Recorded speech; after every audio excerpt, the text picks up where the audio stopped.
Ako pogledate, ispred nas se nalazi stadion, desno je Drava. Dobri oče, molimo te pošalji svoga duha da iđe na cijeli naš grad Osijek. Pustite, Gospodine, na svaku kuću, na svako srce onoga koji je u ovome gradu. Molim te, dobri oče, blagoslovi svakoga od nas.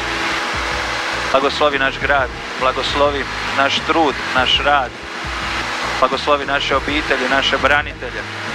Blagoslovi posebno one koji su sami, koji su usamljeni. Pokaži im, dobri oče, da si ti uz...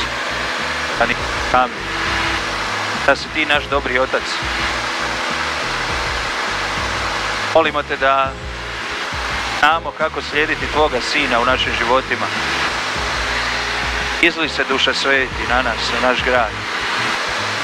Izli se silo od ozgor. Daj nam hrabrosti da se ničega ne bojimo, nego da u tebi rastemo uvijek.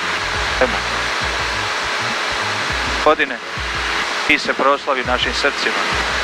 Nauči nas kako da tražimo i da pronađemo i da slijedimo tvoju svetu volju. Sveti, dođi u naše srca i ti nas vodi. Dođi po moćnom zagovoru bezgrešnog Marije, tvoje preljubljene zaručnice. Ime Oca i Svetoga. Amen.